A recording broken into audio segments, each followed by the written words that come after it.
Gentlemen, welcome back to the Tiege Hanley Starting a Business, Building a Brand vlog. This one, big number, 251. So last vlog, my God, we had like 30,000 people who watched the vlog, which is, if you guys are regulars here, you know is about 29,000 more than normal. And the reason is because I posted that video on my community tab at Alpha M. I was talking about the church, I was doing a little vlog, field trip style, and I was like, yo, let me see if more people are interested in this.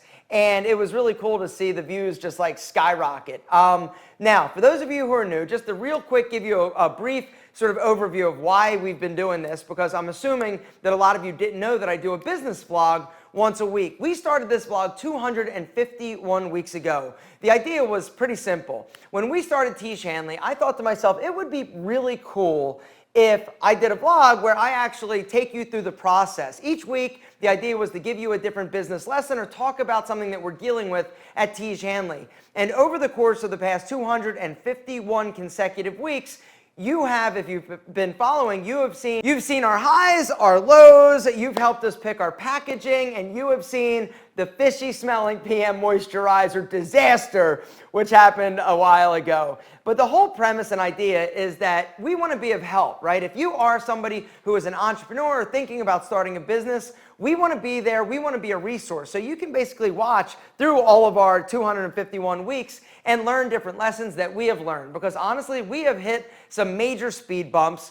we have fixed some things, we have struggled with things, and this is pretty much an open book, right? Other than us telling you exactly like how much we're doing in terms of revenue, I want this to be an open forum. So if you guys have a business question, start it with business question and then ask your question down in the comments. And then each week I try to give you an update, but I also try to answer some of your business questions. So down in the comments, business question, ask your question. Last week, we talked a little bit about real estate. For those of you who've been watching for a while, you know that I really kind of like real estate, and that is one of the places where I do invest some of my money. Now, before we get into this vlog, because last week we had a ton of business questions, but we also had some business ideas. And I am going to be as brutally honest going through I'm going through all the questions and all the business ideas. I thought that it would be really awesome to give you feedback, right? You want to tell me your idea? I'll tell you honestly what I think about it and what your struggles or hurdles are going to be.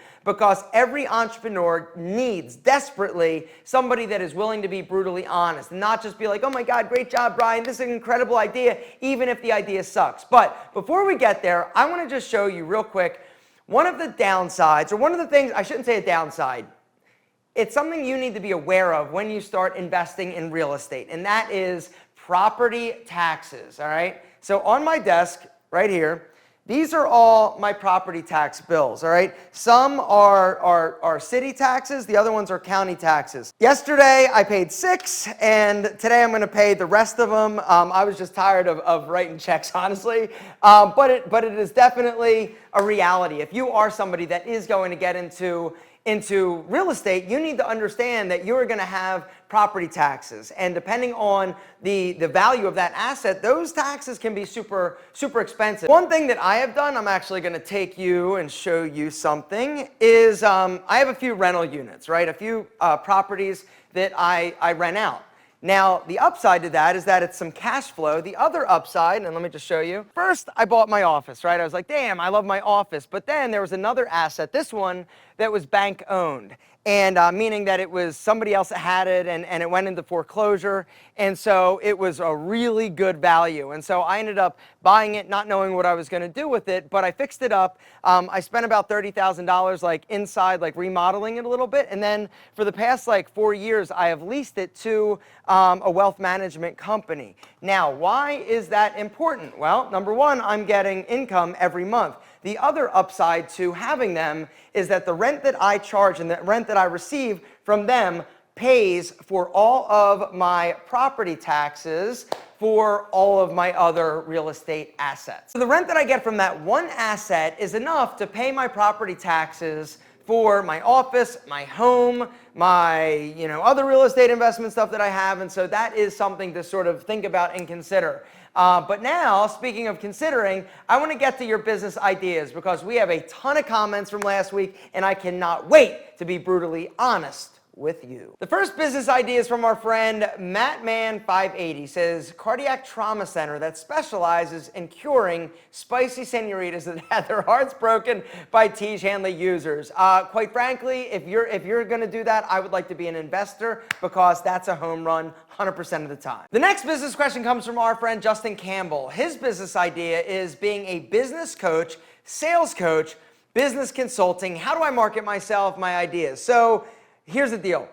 Being a coach, whether or not that's a business coach, a sales coach, a business consulting, all right? So they're kind of like, in my mind, they're different. All three of those are a little bit different, all right? A business coach is somebody who basically goes to somebody who has a business and will help them sort of get some things in order, right? Tiege Hanley actually hired a business consultant or a business coach a few years ago. We've actually hired the guy twice.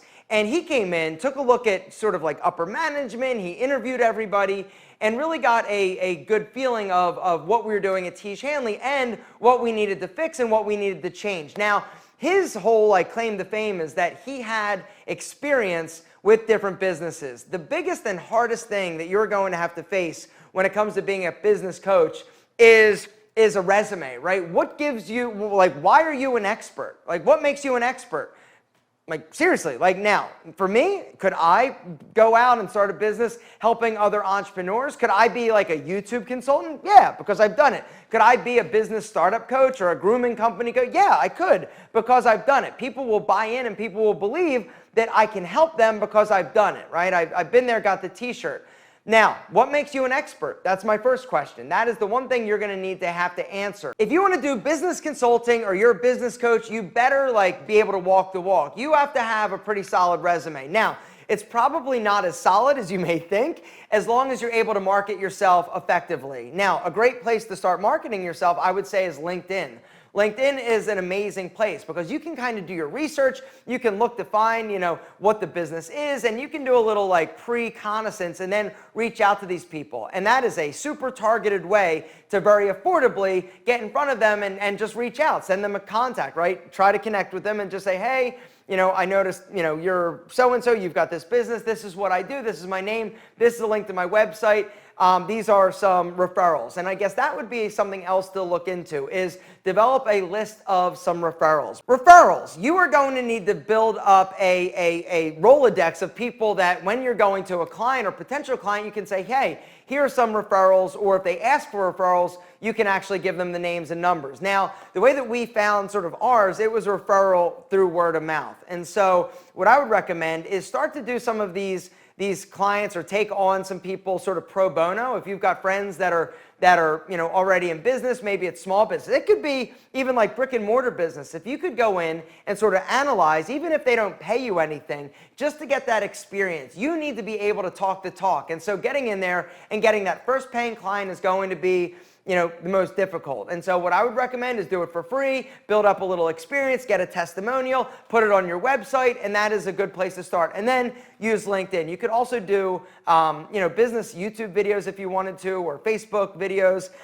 The other thing you talk about is a sales coach. Sales coach, you don't apparently need any expertise or anything for that. You need to read a few books and then start posting YouTube videos. There are a lot of people online that are helping people be sales coaches that have literally not much experience. But if you're able to talk enough, if you're able to convince enough people, you can definitely be successful at that. I have seen it happen, and it blows my mind every time I do. I'm not hating anybody's hustle. I'm just saying that I have seen a ton of people with little to zero experience actually ever selling anything other than selling you on the idea that they can actually teach you how to make more money. Now, there are certain people that I see online that are doing it and doing it really well, like Grant Cardone, I'm sure absolutely crushes it. Jordan Belfort, the Wolf of Wall Street, he's definitely done it, been there, got the t-shirt. He is a sales machine. But there are some other ones that, honestly, I just see them as kind of scammy. But you could read some books and definitely do it, because I've seen it done. So apparently all you really need is the gift of gab and being enthusiastic in teaching people that they can be super rich and all that good stuff. Anyway, the next business question comes from our friend Oliver Hendrix. He says, this is a very, Premature business idea, as I don't even know where to begin or how to begin. But I believe it's important. American students have been marginalizing by standardized testing that fails to adequately assess real knowledge and development. With COVID-19, students are even more at risk, and therefore, the need to properly educate students is more important than ever. I feel the solution to the American education system shouldn't lie in the hands of the federal or state, let me read more, government, but in the private sector. I'm not trying to sell a new product or invent a new software to test students. No, I want to revolutionize the way students learn and apply their knowledge to the real world. Take that for what you may, just an idea I've had for a while. So in a nutshell, what I'm gathering from your idea is that you want to create some way of educating students better and really helping them apply their knowledge to the real world or correlating it. This is a great idea. I think that you are going to run into some really steep hurdles in this idea because, you're fighting the government. You're fighting, the standardization of tests. And for you to get like a big platform and really sort of like change, the face of the American education system, you're going to need a lot of buy-in. You're going to need to really sort of expand. And this is going to be very expensive. And what happens, is your program going to be acknowledged or recognized by higher education? Our college is going to be like, oh, okay, yeah, and then is your education going to translate to people being able to pass the standardized tests that are required to get into college? And so it doesn't sound like that. What I would possibly say is that maybe there's like a hybrid where, they do their standardized learning and testing, but then you also can help them with like real world skills. And so I guess that's probably maybe a better idea in my mind. Like you create a platform, whether or not it's something like Skillshare or, Udemy, these students would do it in addition to what they're learning on standardized tests in order to pass standardized tests and get into college and do all that stuff. And so I see that as a more viable option as opposed to you trying to change fundamentally the standardized testing, because I think that's going to be impossible, honestly. But I guess nothing's impossible. Did I say impossible? I don't mean impossible, but kind of impossible. But having and developing a platform that teaches people how to apply the things that they're learning in the real world, I think that is like crazy valuable, and I think it'd be really cool. A place to market that would be, YouTube, create a platform, but the education of the consumer is going to be your biggest hurdle. Getting the word out there, getting people to buy in. Are you going to make money on it? Because if so, what is the membership structure and how do you sort of get the first, 100, the first 1,000, the first 10,000? That is going to be something that you're going to have to, work on. But is it a good idea? I think it is. I think it needs some massaging and tweaking. This next business idea, I think I can handle. It's from our friend Samuel Osorio. Sorry, I'm really bad at names. He says, I'm planning on starting a business that sells men's hair products. I know there's a lot of companies that do this, but I want to make a product that is modified to people's liking, where we take feedback and use it and make better products. My way of marketing is to reach out to influencers such as yourself and Alex Costa, Jose Zuniga, and all that stuff. All right, so let me unpack this idea a little bit. You want to start a hair company, right? Hair product company, and you want to use the influencer market to help get the word out there. But the key differentiator for your product is going to be you're going to customize it to the user and make it better for them specifically. That's a disaster. I'm just letting you know that up front. Trying to customize things too much is a problem or a mistake that a lot of entrepreneurs get into, right? They're like, no, I want to make it like super niche, super specific, and really target that audience or that individual. Now, instead, a better idea is create your line, create, your 5 products, 6 products, 10 products, but then have some type of like quiz, right? And have people like take the quiz to identify, the best hair product for them. That's probably what I would do, which I've done, and it works well. Now, one of the other problems you're going to run into is that you're going to realize that it's typically, the more products you have, because that's another mistake that a lot of people make. They're like, yo, we need 30 products, 40 products. You're going to realize that your top 2 or 3 are going to require or basically move the needle the most, right?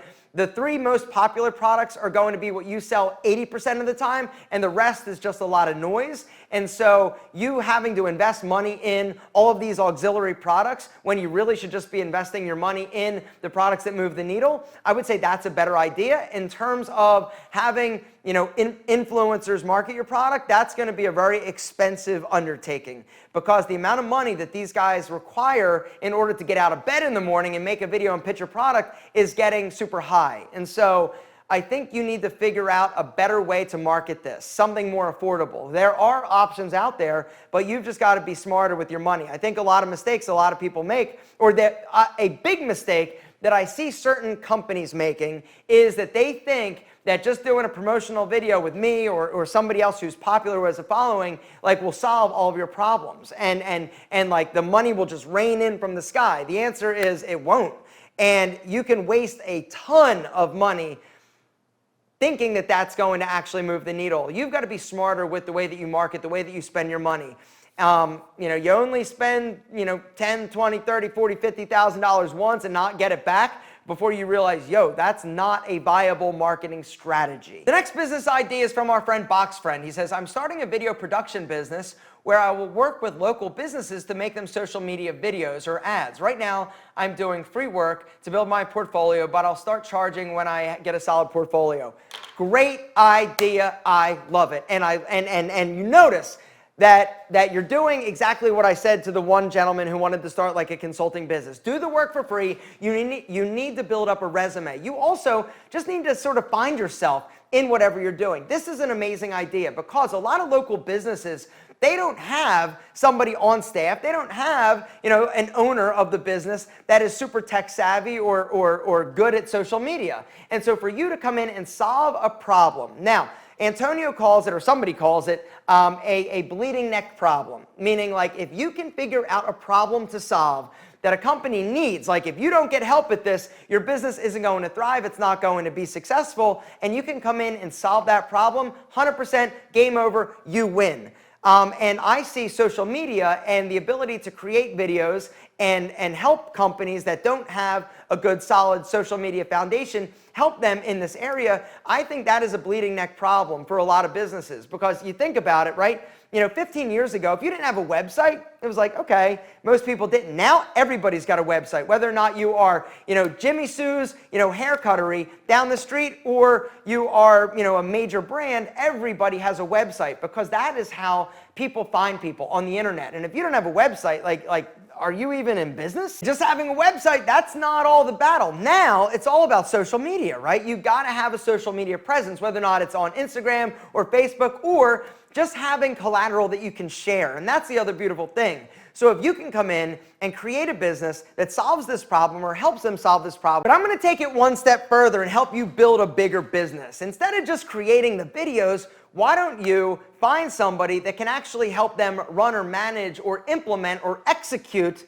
the social media strategy, right? There are a lot of people out there that you can find people, right? Like young people that are super savvy with social media, you bring them in, right? You upcharge this service, you pay them, they do their work, and you didn't do any work. That is the American dream. You just basically are getting the client, you're helping them with one part, but then you are selling them on other services. Gentlemen, I think this is an amazing idea, and you should run with it. The next business question, I love this. If you guys have a business idea, we're gonna start a new rule. If you have a business question, start it with business question and ask it. If you've got a business idea and you just want feedback, start it with business idea and tell us your business. This next one is from our friend Screencast. He says, I have a business idea, but it actually indirectly competes with your business, Tiege Hanley. You guys currently don't have the specific niche skincare products that I'm looking for to produce for men. Would it be a good idea to pursue it even though I'm up against giants like you guys? So the answer is hell yes. Bevel. In a word, Bevel. Have you ever heard of them? They are a company that started like not that long ago, like 5 years ago, maybe 6 years ago. Anyway, it's not about how long ago it started. It's about the fact that they targeted a specific niche. They were targeting black men and the issue that they have with their sensitive skin, right? They really would get like ingrown like razor bumps. And so he was like, yo, there's not a good option out there. And so he decided to create and market a brand of razors, because Bevel started as a safety, like a single blade safety razor. And they started with just that product. Now, as they've evolved, they've gotten into other products, some skincare products and things of that nature. But anyway, they solved a problem for a specific demographic, a niche. And what happened? They got popular. They got popular really quickly because they were like the only game in town, and people were talking about it. Everybody's like, yo, did you hear about this company with these razors? And what happened? They ended up selling to a big conglomerate for like $200 million. So the answer is, if you've got a niche and you want to target that niche specifically, I say 1,000% yes. They say the riches are in the niches, baby. All right. That is a great quote, and I love it. Let's see. Are there any other? Business idea. Selling bandanas. Bandanas, I got to hear this. All right, so our friend says a replacement / fashionable alternative to masks. Initial startup cost and cost per unit is low, along with my abilities that come with running a creative agency. Therefore, building a brand that evokes lifestyle and vibe. Love to hear your insights. So this is a great idea, but you got to think about it like this. So when I think about a business, right, I think about longevity. In terms of the fashionable bandana / mask thing, we don't know how long this whole situation is going to last. We don't know how long people are going to be required to wear masks. And so for this to really be a business, you need to come in fast, you need to come in strong, and you need to kick ass, right? I see this as a great opportunity, but how long are you going to take to actually build it up and to get out there and come to market? Because like I said, with every day that passes, with the rates coming down, not saying they're going away, and I'm not saying that we're going to be back to normal even in a year, but for you to come out like now, you gotta do it. You are missing opportunity with every day that is passing. Instead of trying to build like a super big, like sustainable business that's gonna be around for 30 years, you're an opportunist. You see an opportunity in this, and boom, you get out there, you capitalize it. You obviously already have skills with running a creative agency, so you know that is something that you have at your advantage. Now you're just gonna need to market it. You're gonna have to market the crap out of it, but the good news is that you know exactly what you're targeting, right? It's face masks. It's you know what your keywords are, so it's kind of easy. You get a few people to wear them, toss them out to some micro influencers, hashtag whatever your bandana business is, and I could see it really taking off. But I think your window is small. Now, are you going to sell other things other than bandanas? Maybe, but maybe you just start another business, because I see this as very niche. I see it as very time sensitive, and you better run like hell. The next business idea comes from our friend Richard Puckett. He says, I want to start a cookie bar. Think Starbucks with beer and wine, but all cookies, coffee, and baked goods. Having the option of being infused with CBD. Okay, so it's cookies, it's baked goods, it's beer and wine, CBD oil. So, whoa, that's a lot. I don't think, throw out the CBD oil. Like, get rid of that. That's not your business. So there's a business that I have recently started seeing like pop up, at least around like Marietta, and I didn't think it was going to be like popular, and now I see all these people going to this thing, and I'm like, what the heck? Like, I can't even believe it. But it's almost like a little speakeasy. It's a place that opens up in the evening, has tables outside, and all they sell, no food, they just do like craft cocktails. And I thought this was a dumb idea when I first heard of it. But now seeing all these people like coming and congregating, I didn't realize that this was such a big thing. And so for you to do something sort of niche in terms of, another business that recently opened right down the street is called the Pie Bar, where all they do is sell like pies. That place, I drive by it all the time, is dead. Just throwing it out there. But what's not dead is that like after hours like speakeasy going to get a drink thing place. So if that's any insight, I don't know, but it might be. You know, I love the idea of a cookie bar doing something niche or specific, but you got to sell a ton of cookies in order to pay, you know, your rent. You also are going to need to sell a lot of beer, a lot of wine, a lot of coffee. You know, I think the small coffee shop is still a viable business depending on the location, depending on, you know, the area. We have a local coffee shop here that competes with Starbucks, and they are packed all the time. And there are a lot of people out there that would prefer to go to a small, like, coffee shop as opposed to, you know, a big chain like a Starbucks. Now, something just to consider, Starbucks, at least the one near me, they try to do the beer and wine thing. So, like, in the evening, like, you could come in, get coffee, hang out, get beer and wine. They stopped doing the beer and wine. Not sure why. I'm just saying you got to look at the market. And so, do I think there's a business in this? Maybe. I think you need to be more targeted. I think you need to figure out what your niche is and what your sort of value proposition is. You know, is it more towards the cookies? Is that what it is? Or is it more towards, you know, the social aspect of being a place where people can congregate and get drunk? I'm kidding, not drunk, but have a drink. And that, gentlemen, is my 2 cents and where I'm going to wrap things up. Now, here's the deal. If I didn't like your idea, it doesn't mean it's not going to work, right? Prove me wrong. I'm just giving you some food for thought, because honestly, every entrepreneur needs somebody that will actually be honest with them, because it doesn't do anybody any good for somebody just to blow smoke up your butt and be like, oh my God, yes, do this, it's amazing, do it, oh my God, it's going to be incredible, and then you do it. You need people that are like, yo, that idea sucks. Gentlemen, if you've got a business idea, down below, start it with business idea, and then tell us your idea. If you have a business question, start it with business question and then your idea. Last vlog, there were some business questions I didn't get to. If you had one, why don't you copy and paste it, put it here. Next week, I will get to some of them. I will also give you a Tiege Hanley update. Guys, we've got some big, exciting things coming up. I'm not going to spoil things. I just want you to know that we love you more than our double monk strap shoes.